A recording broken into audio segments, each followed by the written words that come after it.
we have the Orlando Guardians and the Houston Roughnecks. Mm-hmm. Yeah, I think it's going to be interesting to see how many people are watching on FX instead of ESPN.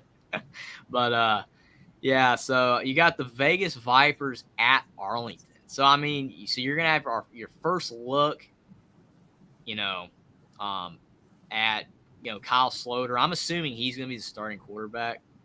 I mean, Drew Plitt, he was solid in college, but I would think it's Kyle Sloter. I don't know much about Kevin Anderson. And then you've got for the Vegas Vipers, you've got Brett Hundley, Jalen McClellan, Luis Perez. I think it's going to be Hundley, in my opinion. Hundley, yeah. That's a tough one. I'd probably go with Arlington on that one by 7. I mean, we're gonna get a much better feel for these teams once they play a few games and we can actually see who's good. But I'll probably take Arlington like 24 or 17. All right. I would say I probably would go Vegas Vipers.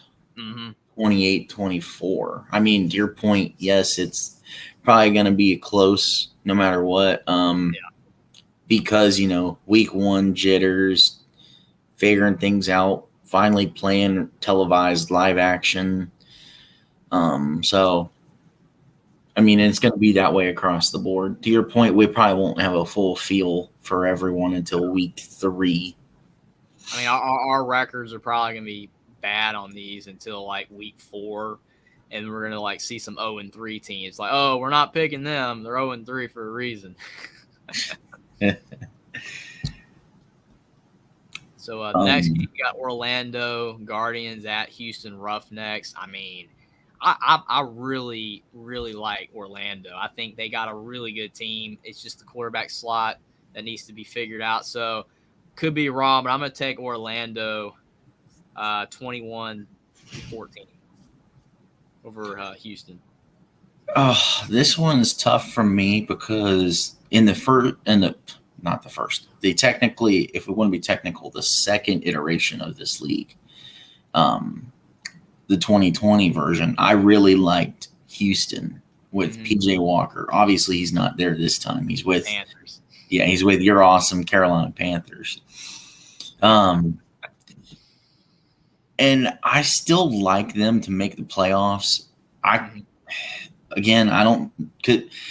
don't know the layout for the divisions because you can almost guess. The only outlier is with having the DC Defenders, which are awesome.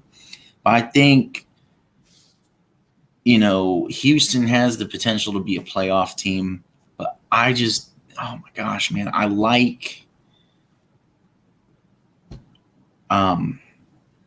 really like DeAndre Francois. I think we're probably going to have a Paxton Lynch play one half, Francois play the other half.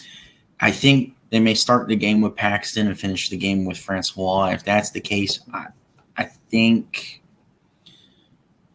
that when Francois comes in, he's going to take it over, and Orlando could create separation from Houston. I think Orlando will win this game. Potentially, you could see it being a higher, more separation, but I'm going to say 24-14 Orlando. I mean, I'm with you. I mean, it's literally, to me, it's going to come down to with Orlando, you got to get the quarterback situation figured out. And if DeAndre Francois can play like he did at Florida State, now I know it feels a lifetime ago. Jimbo Fisher was coaching Florida State still, but still, that guy was really good. And they've got a really good team. A lot of notable players. I'm just, seeing, good things out of that roster. But if the quarterback situation is not figured out for Orlando, then they could be bad. But I think their upside is high. So I'm going to pick them. But to your point, if DeAndre Francois does not come into the game, very much, and Paxton Lynch is struggling, they could lose. But if they bring DeAndre Francois in, I think they can win. If it's at least a whole half. Yes. So that being said, on Sunday to start off, we got the St. Louis Battlehawks led by Mr. AJ McCarron going up against the San Antonio Brahmas in San Antonio, led by Jack Cohn. And we got the Seattle Sea Dragons at the Jordan Ta'amu led DC Defenders.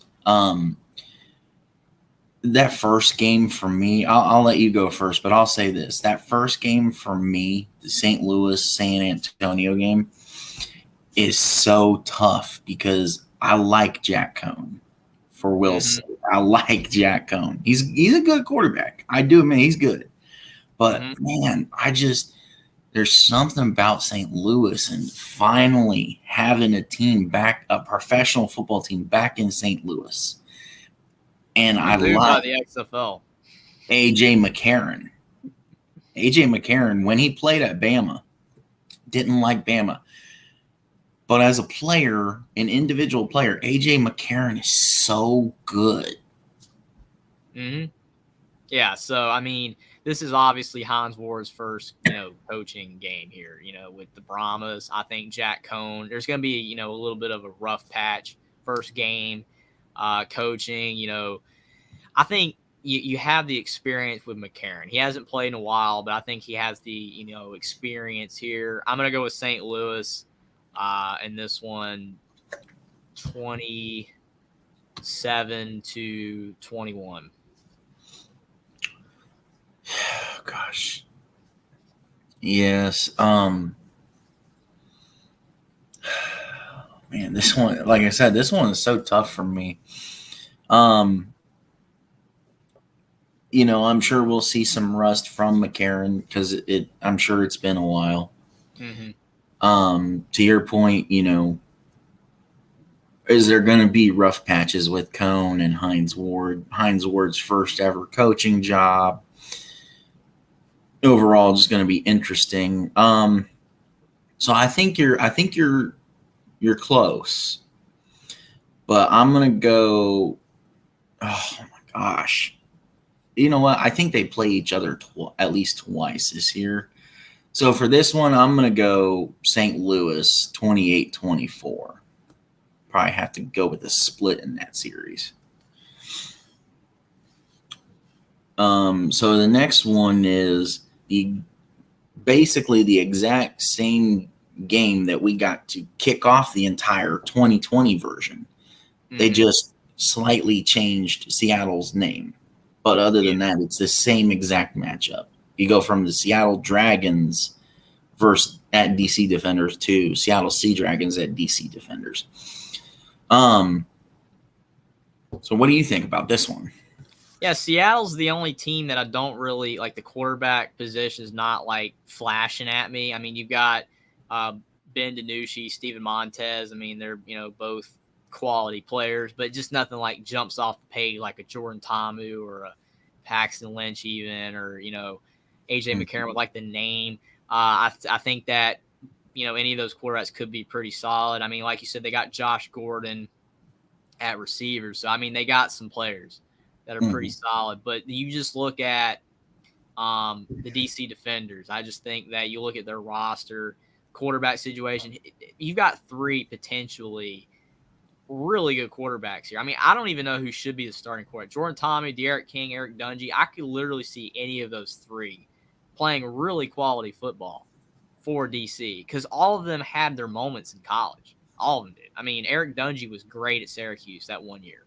D'Eriq King, especially when he was at Houston before he got hurt, was really, really good. And Jordan Ta'amu's had his moments. So I don't even know who's going to be the quarterback, but I think that any of those three could be really good. Puka Williams, Abram Smith at running back, that's solid. Then you've got really quality defensive players as well. Reggie North. I just see a lot with DC. So I'm going to go with DC over Seattle, 24-21.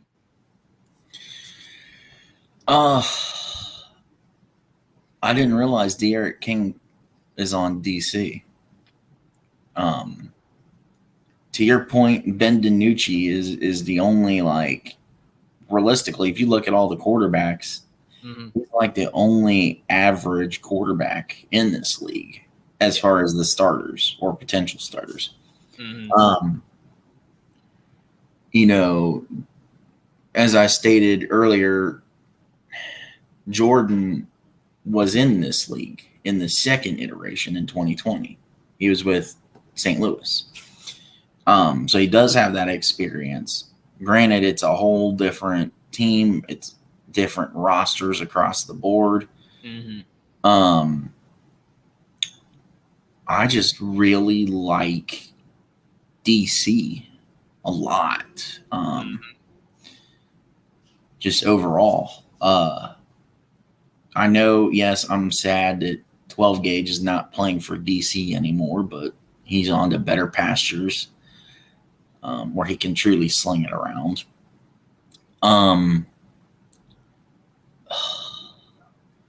I think because overall as a season for Seattle to have success, it's going to come down to how good can Josh Gordon and the weapons that Seattle has make Ben DiNucci look in the Yes.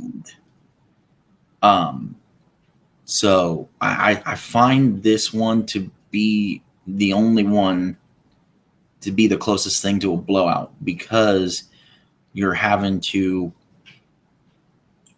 find that rhythm between Ben DiNucci and the rest of the weapons. Mm-hmm. So I think DC runs away with this one. I'm going to say 24-7. Mm-hmm. I can definitely see that. I mean, I did keep the scores relatively close because it's week one and it's just so tough to know, Mm-hmm. how these teams are going to play. And usually there's like a rough patch because it's your first game. So you just feel like no one's really going to be clicking on all cylinders. But like you said, if I could see a blowout, it could be that game. Another thing, I know we're picking the games, but I think a really interesting thing about the XFL as well, Mm-hmm. is how I did say that I think it's really good that the league is coming on right after the Super Bowl for people, that love football, and it's right after. So it's essentially the next week. It will be interesting, though, with, college basketball still on because the USFL doesn't have that. There's no college Mm-hmm. basketball. I wonder how, like, a lot of people who transition from football over to basketball around this Mm-hmm. time because of the fact, like, it's over, how that's going to, conflict each other because, like, these games are on Saturday and there's basketball on.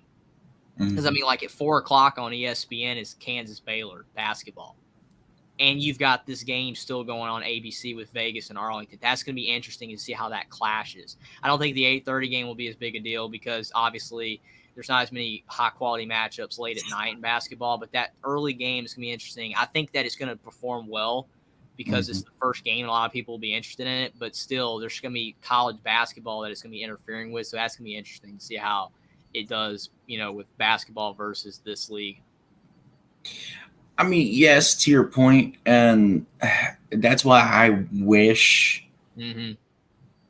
all the games could be broadcasted on ABC. Mm-hmm.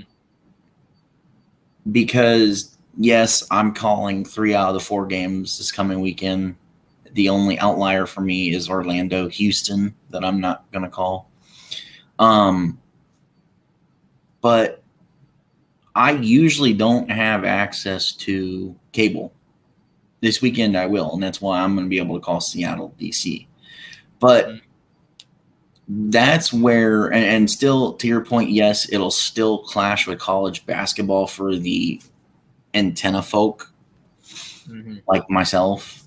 But I think that's where the ratings will stay okay-ish, Mm-hmm. where it won't really be impacted because, I mean, would you rather watch a football game or, for example, if this would have been on, if Seattle, San Antonio would have been on at 1 o'clock on ABC last weekend, would you rather watch a football game, an equivalent to like a semi-pro football game, Mm-hmm. or would you rather watch on CBS two one average and one in the dumpster fire team, Michigan State, Ohio State basketball game. I'd rather watch the equivalent to a semi-pro football game. Yeah, well, I mean, that's completely different. That's why I did bring up with Vegas and Arlington that at the same time you're going to have Kansas Baylor. That's different because you've got a top 10 college basketball matchup going up against the XFL's first game.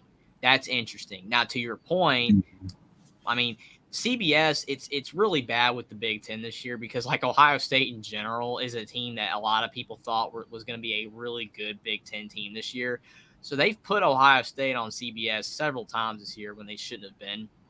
I think they play Purdue coming up on CBS, and more likely that's not going to be close. I think that's why, to me, and I know this has nothing to do with what we're talking about, I still believe that college basketball needs to be like college football, where you schedule the games 2 weeks in advance and you schedule the games based on how the teams are performing.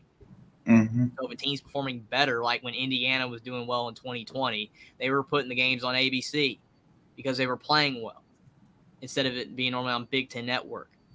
In college basketball, they schedule the games and put all of the slots and the TV network designations in the preseason. To me, that is an error. You need to put the best games possible on those days, and you even move them around if you have to.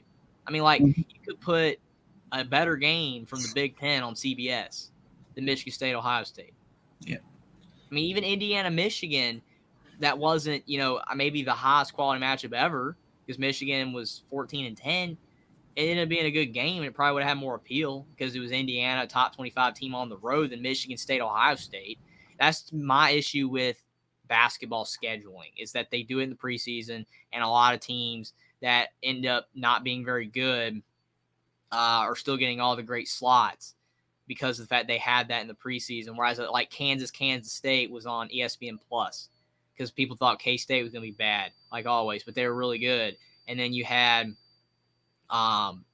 Kentucky Ole Miss on ESPN, and then Kansas State was on ESPN Plus, a top 10 matchup at the time. That's just a problem with college basketball. So to your point, basically to rail all that back in, the point is that the XFL is going to be fine because a lot of people will watch this over a horrible game in college basketball that's on TV at the same time. It's only going to impact it when you have a Vegas Vipers, Arlington Renegades versus Kansas Baylor. That's when it's going to be possibly affected. Only great games. Yeah, to your point, I think the only way that you could save the ratings factor would be like just pray to God that Kansas or Baylor creates separation from the other to the point it's like, okay, there's enough separation here. Let me go flip over to ABC because holy crap, Vegas and Arlington are in a neck and neck and it's coming down to the wire. Yes. Whereas, you're starting to lean towards, okay, it's obvious that this team is going to win for Kansas Baylor. So that's kind of what you want to hope and pray for, because until that happens, you're probably going to see like the type of person that I am, where it's like, okay, you've got the big basketball game that we have to pay attention to for obvious reasons. And you've got the XFL game that we want to pay attention to because we love football. And so I'm the type of person, okay, flip it to that game first, see how it kind of starts, pay attention to the ticker at the bottom. If it says Kansas Baylor's a good game, all right, flip it over there, wait for a commercial, flip it back to the football game, and just keep doing that. Yes. And a lot of people do that. I mean, again, some people don't even like basketball, so they'll watch this anyway. But there are the people that watch both. And, I mean, people flip-flop more than ever, especially with these streaming services, because, I mean, you can easily just go to the next game. It's so easy. And some people will watch a game on TV and then watch the other game on their phone. People do that too. So, I mean, there's so much technology these days where it's not as big a deal as it used to be. But it is something to watch for. But I don't really think, for the people that love football, the XFL, they're going to watch that instead. It's just for the people that like both. Yes. For sure. But I'm really looking forward to the XFL. And like One Scoop John said close to an hour ago, I can't believe it's only in 3 days. I mean, it's insane. 3 days away, we're going to have More football with a lot of players that we remember watching in college. It's going to be a lot of fun. I'm looking forward to it. It's not just QBs, it's tight ends and receivers and defensive linemen. But, wow, I remember that guy way back when. So it's cool. I mean, to your point, like I was saying earlier with like Tom Brady, I never liked watching him play, but I'm excited to watch him announce the games. I have been wishy-washy when McCarron was in college, but I really want to see this guy come out and win an XFL championship. Oh, that'd be cool. Yeah. I mean, it's awesome for any of these guys, man, because, I mean, again, a lot of these guys probably never thought they were going to play again. And then you get an opportunity to play in the XFL or the USFL or the CFL or any of these other leagues that exist now. And I mean, it's a great opportunity to potentially, like Kevontae Turpin, to get in the NFL from the USFL, how he played really well. I mean, you have a chance to do that. And it's a great opportunity. And it's like I said in my video again on the XFL preview yesterday, the thing is that it's great for us to be able to watch these players play, when the NFL is over, but it's also great for them because it gives them, another opportunity to play the sport they love to play and are talented enough to play, but just unfortunately outside the NFL. Yeah.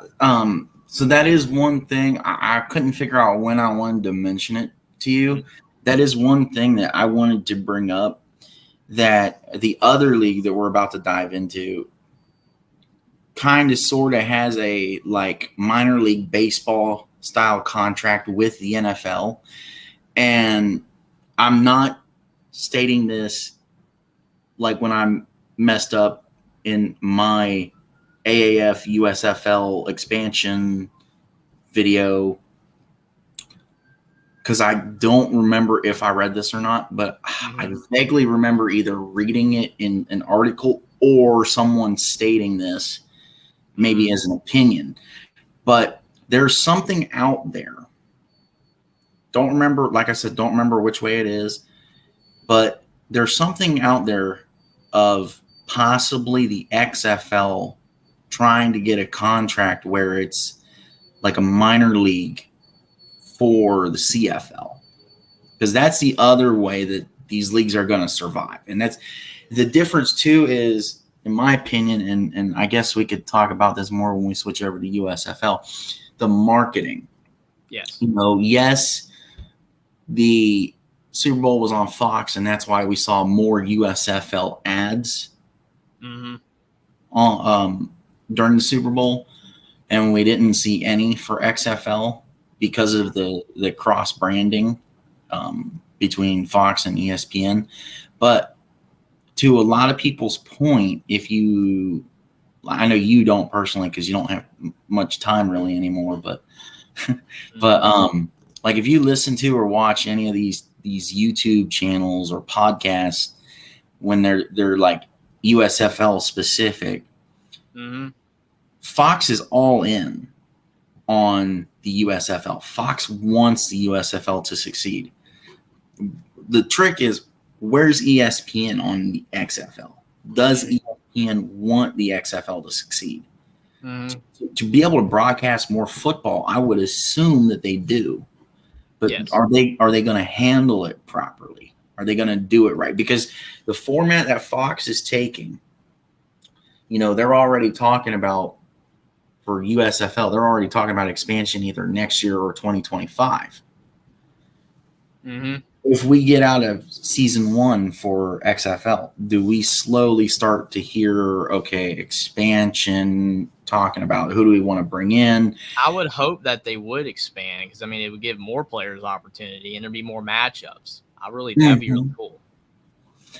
And the other thing, too, is like, yes, you and I both, I think, agree. We would love to see some of the AAF teams come back. I mean, for the AAF, my favorites were always Orlando Apollos, Arizona Hotshots, and then at the end, I started to like, the San Antonio Commanders, which they would have to go somewhere else because you got the Brahmas in San Antonio already, and the San Diego Fleet also. Yeah, and you mentioned Orlando, so you already have Orlando Guardians in the XFL. So you'd have to, I mean, if it would be the USFL, it'd be a little different because I think, if I recall, the USFL got rid of the Orlando team and now it's Memphis Showboats. It was a Orlando team, but they got rid of it. It was the Tampa Bay Bandits. Oh, Tampa Bay. Yeah, that's it. Tampa Bay.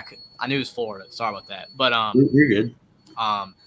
But yeah, I mean, the thing is that to your point, it's how these networks are marketing this, and it basically that these are developmental leagues. Because I mean, you have the G League for the NBA, and the G League is basically the developmental league. I mean, it would be cool to have a league like an XFL or USFL for basketball, but there really hasn't been because you have the G League. I don't know if there ever will be, but these leagues kind of serve what the G League is, and plus football, there's just so many players playing it. I mean, like in basketball, people are just, content with, oh, they're going to go to Europe. They're going to go to China to play basketball, some other country to play basketball. Whereas here it's like, oh, these leagues are for you. I kind of wish basketball would do the same. So a lot of these players could play here as well. But I mean, you had like NFL Europe for a while, in like the 2000s and stuff, where it was kind of like the developmental league, but the NFL they don't do that anymore. And then like now it's like the CFL, the XFL, and the USFL are like the developmental leagues for all this stuff, which is just interesting that the basketball don't have that because it's just the G League and Europe.